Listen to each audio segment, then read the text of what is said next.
Okay, you guys, we're getting into the second week of July 2025, and we've got a remarkable data analysis of the city of Ventura. If you're looking at the county, this is pretty telling of the county, but each of the cities are different. So we'll get into that right away. One of the things I want to let you guys know is some of the trends that we're seeing. I might say this over and over again just to give out some really quick information if you're watching, just so you get this really quickly, is the city of Ojai is our slowest market, which was our number one during pandemic and a little bit post. Oxnard is one of our hottest markets in the 700 range. Camarillo is super desirable. Remember, it had the mountain fire preceding the Palisades and Eaton fires. So if you guys aren't familiar with what happens when we have a fire, is typically it surges real estate. If it's not so devastating, there are some fires that have happened in California where it's so devastating that there is the exodus, which is kind of what happened in Palisades specifically there. But what happens is people want to first rent and then long-term lease and then purchase around the area where their communities are. Now, there are people who would be leaving to other states, who would be leaving to other counties. So what we saw in Camarillo is the mountain fire, and the area that burnt there was the estates area, and a little bit from the east from Somis, and it kind of came over that mountain specifically. And I thought it was going to be way worse. It wasn't as bad. This data is about Ventura City, but I just want to let you guys know some tidbits why Camarillo is a little bit of a hotter market, because it minus the inventory, which was higher end properties. People wanted to lease, people wanted to repurchase, want to get back into their community. So that'll create a little bit of a spike in demand. Plus, you have people maybe moving, from Palisades or Eaton area. So you have a great city like Camarillo, which is I call super suburbia. It's kind of an outdoor mall, clean streets, low crime rate, great schools.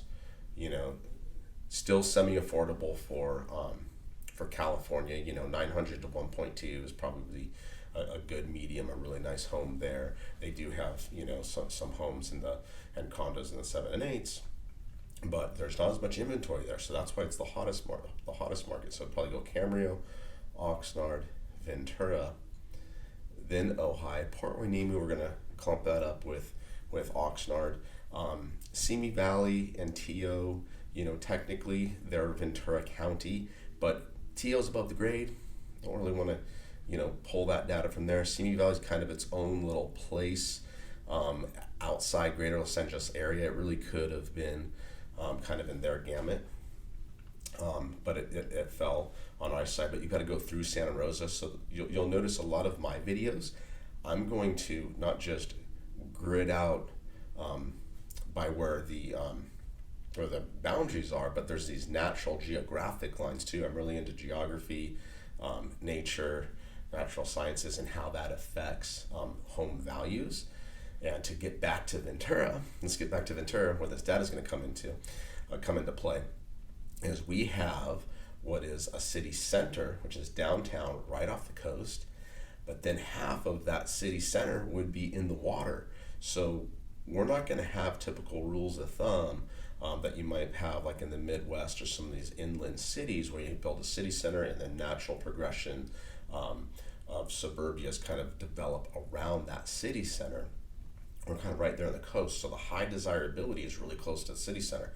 It's the beach homes right off of downtown, that's Pierpont, and then going on up the coast towards Carpinteria, Santa Barbara, with 5 little beach communities up that way. And then you also have the hillside, and then Midtown squeezed in between, still close to downtown, so that gets elevated and priced. West End chased Midtown a little bit. And then you have the east end, where it starts to grid out wider and wider between the mountains and the Santa Clara River going out towards Satacoy. And then there's a big break before you get to Santa Paula. So the higher level of inventory out on the east end, more cookie cutter type of houses, that's going to subdue the prices. And we're going to see a lot more consistency, a lot more like for like homes. So when we do data analysis of that neighborhood specifically, or that area specifically, you're going to see a lot more consistency. That if you're going hillside, beach, prices are going to elevate, and if you're coming closer to downtown, prices elevate. And we definitely see the West End coming up big time, where in the past there were these, reasons why people just didn't want to be over there. But slowly out of the last recession, as properties and streets are getting renovated and remodeled, it's attracting higher level buyers, people that want to be close to beach, walkability to beach and downtown.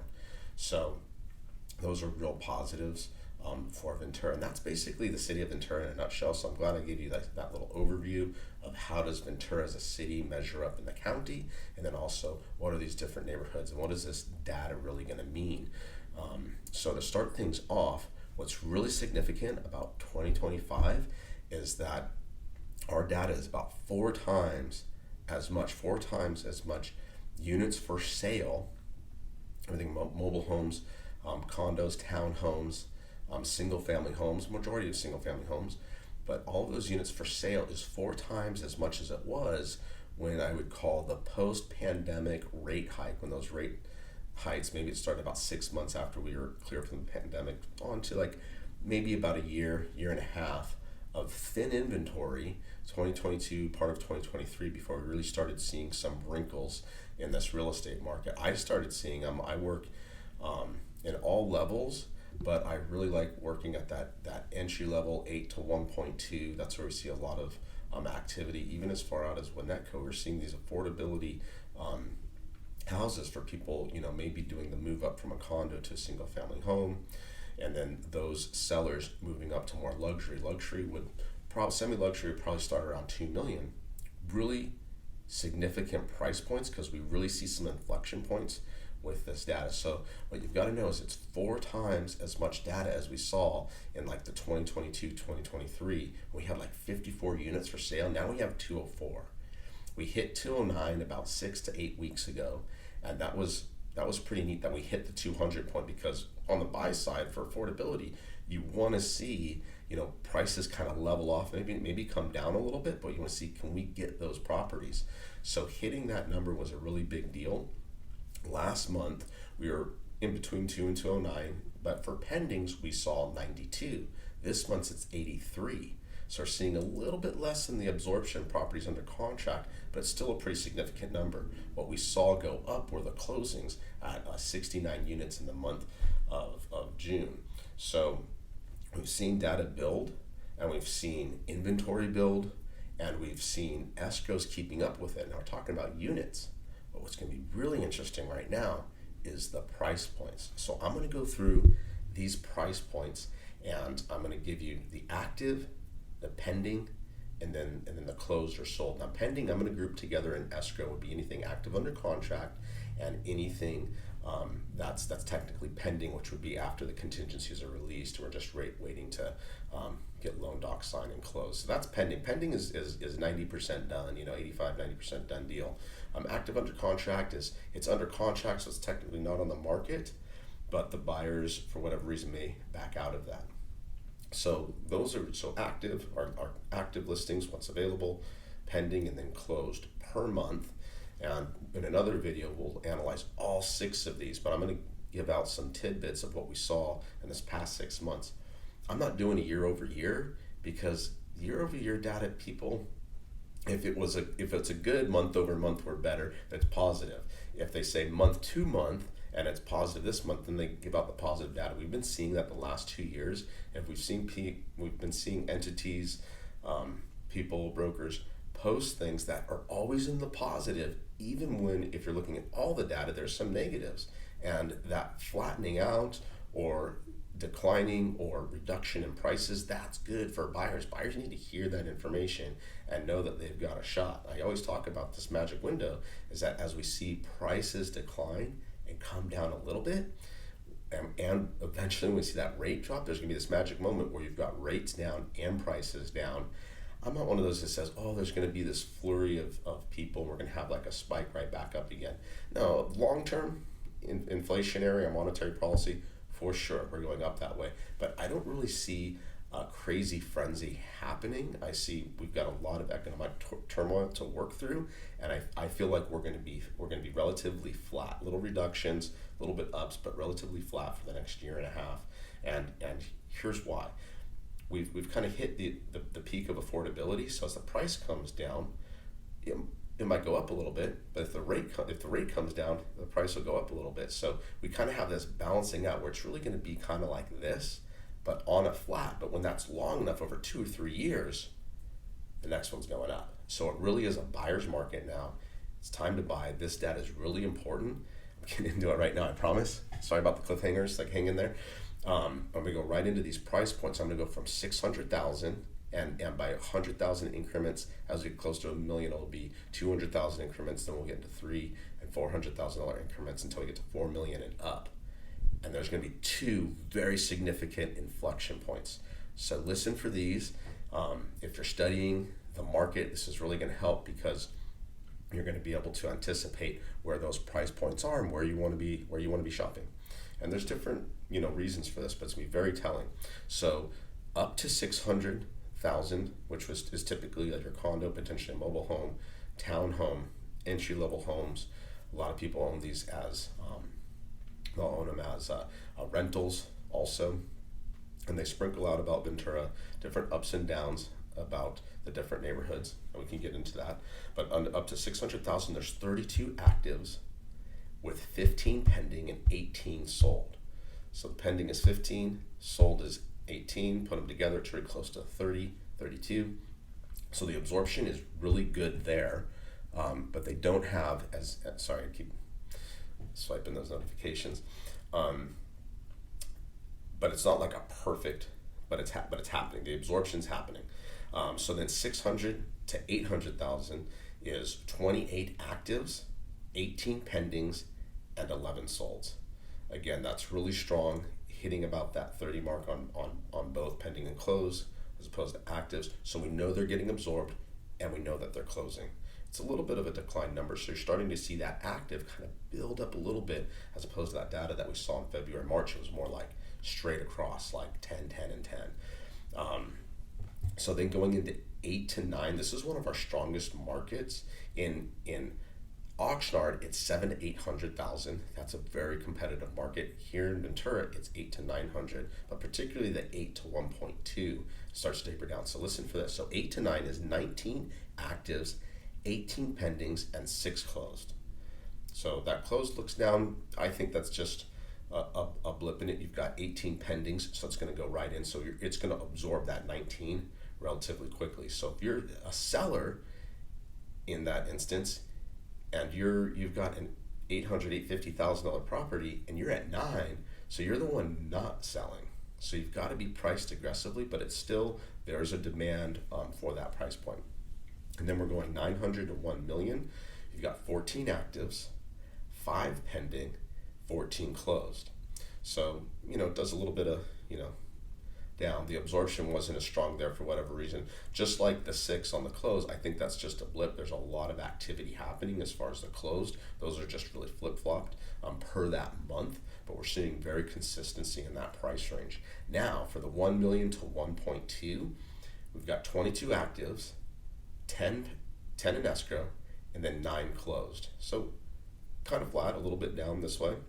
And then we've got 1.2 to 1.4. This is the inflection point. So I would consider your middle class, working class, here, 800 to 1.2, and then a little bit of cream, where maybe the higher income earner of that class is in the 1.4 range. And, not the class, but just to categorize, not to be, too classy without being classy. But 1.2 to 1.4, 19 actives, 14 pendings, and 2 closed. So that tells you, like, of that margin, if you're a seller and you're priced above 1.2 and you feel like, my property's 1.4, 1.3, 1.350, like, the market's below you, the buyers are below you. So you've really got to have a premium property. You really got to have something special, almost a 1.5 or 1.6 property at 1.4 to be selling in the 1.4. So that's kind of a really interesting inflection point that we see right there at 1.4. So then we've got 1.4 to 1.8, which is basically like your 1.5 bubble, $1.5 million bubble. 16 actives, 6 pendings, and then 3 closed. So that's just got a lot of active, a lot of inventory going to the market, and then down this way. And then we've got 1.8 to 2.1. The $2 million bubble is 13 actives, 3 pending, 4 closed. Okay, so you're having closings, you're having pendings, things are happening. 13, not a crazy number, but 2 million is a nice house. Like when people buy at 2 million, they usually want modern, they want it done up. Now, if it's a beach house, it could be a beach house fixer at 2 million, or if it's hill with like a spectacular 360 view, you have these anomalies. But if people can spend $2 million, it's like, okay, if they're in that budget, they're not really wanting to do the full renovation, because then they're more of like a $3 million buyer. They'd rather just get the $3 million home.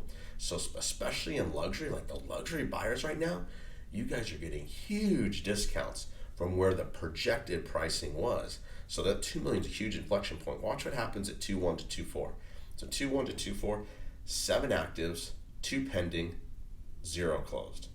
2.4 to 2.6, 5 actives, 0 pending, 0 sold. 2.6 to 2.9, 6 active, 1 pending, 0 sold.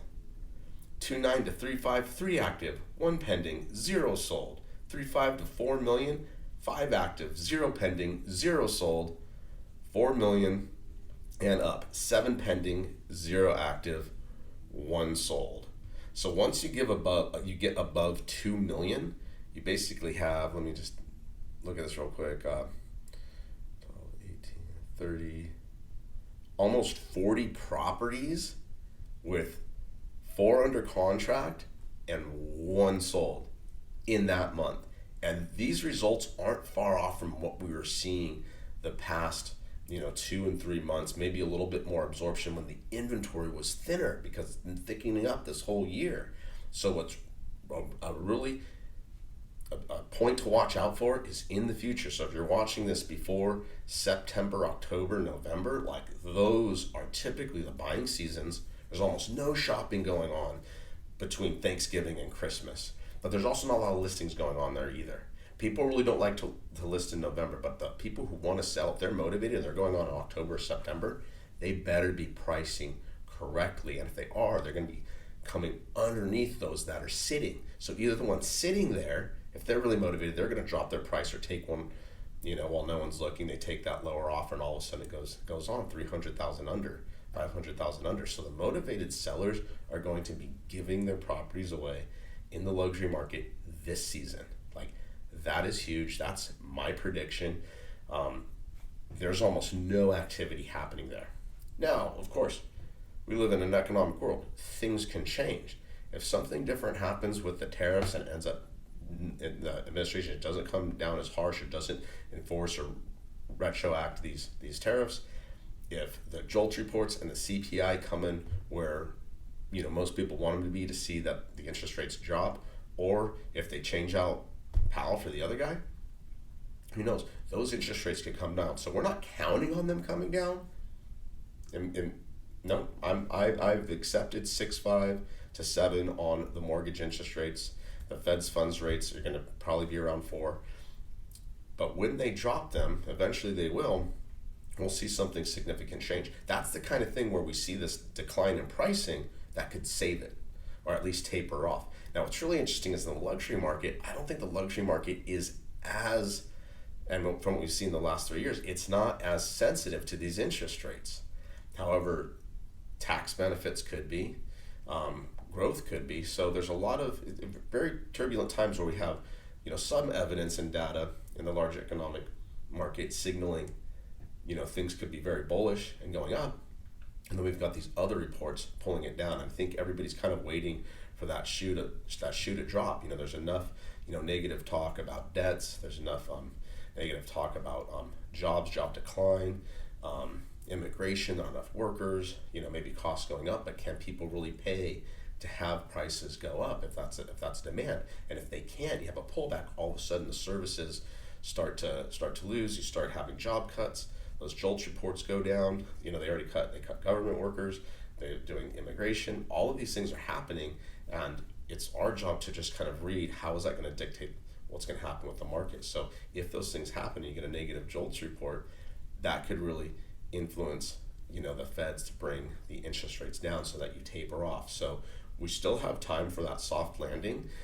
If there is going to be some sort of big down, I think you have some sort of black swan event coming into the fall. That's when it was September of '08 when that market crashed. So I'm not saying wait till then. Actively shop, see what's in your price range, know what you can afford, and you can be aggressive, you can be selective. Right now we're shopping with a couple, and they're shopping in the 800s, 750 to 850. They've had a lot of selection. They're looking at one, getting ready to write. Another property comes on. Now they're looking, kind of in a wide area, but there's lots of stuff to see. This is such a better buyer's market than it was when there's one house in a neighborhood. And here's another really important thing to think about when we talk about inventory. Whether you're talking in the 2 million category, now the luxury maybe this might not apply, but when you talk about that cookie cutter, especially like East End, going east of Kimball or Victoria and going out that way, is keep in mind that if we're 4 times greater in inventory, that means in a subdivision, if there was one house and someone wanted to be in that area, it was kind of take it or leave it. But now, if let's say you do 4 subdivisions around that subdivision, that would be 4 houses, 1.5, 2 years ago. Now it's 16 houses. That's a lot of selection. It's exponential what's happening with inventory. Now that doesn't mean we're seeing a huge decline in price because we've kind of peaked at that 200 to 209. Now I don't see any like major cuts happening in that 8 to 12 price range unless we see the inventory go up to like 230. So we get up to that number, and then that means the buyers are sitting on their hands. They're waiting for some sort of inflection, some sort of sign economically, whether that's like a rate cut or prices to come down. But typically buyers right now, they're getting their price. They're getting something lower. If it's at market value or above, they want to negotiate that price down, and they're usually getting terms, some sort of concession on that way back. And that's what we're seeing. So that's a pretty good data update. It's a lot of me talking. I'm going to aim to put some data on the screen and do some back screen, but we're doing this. We're getting new at this. So if you're seeing this one for the first time, the future videos will be improved. But what I like is you get to hear me talk. You get to hear how I think, my impression, not just of the data, but what that means to our city. So that was the city of Ventura. I gave you a good breakdown of what has been happening in our environment in and around and what the hottest cities are. Ojai was the hottest during the pandemic. Post-pandemic, we have people who moved there that are trying to sell. And they bought at the high rate, high prices, and they're not really getting, what they want. And then Ojai is specifically a locals market, so you're going to have the people that want to trade up. So if the people can't sell and get what they want to trade up, they're not going to do it. And especially those buyers that are there sitting and waiting, like they live there all the time, they're really waiting for those deals. They're really waiting for those prices to come down. But if they have to sell to repurchase, not a lot of them do. A lot of them are pretty independently wealthy, so they might keep that house, but they're looking to get the good deals, and that's what we're seeing. Oxnard, we're seeing a lot of commuters commuting to LA or just west of LA for work, but we're also seeing Oxnard sellers who want to get to Camarillo for the school district. So those are some of the trends that we're seeing. That's free information for you guys. If you have any questions, of course, you can reach out. You can like and subscribe. You don't have to, but if you like to, you want to see more, just go ahead and do it. And you can reach out and call me, text me, email me. I am a local realtor. I don't mind taking time. If I don't have the time, because I'm a really active agent, I like being in the business, doing the deals, I'll shoot you a text back, and then we'll set up a time. We'll schedule it. So thanks for watching, and look out for more videos. This is Jbelzer, living coastal in Ventura.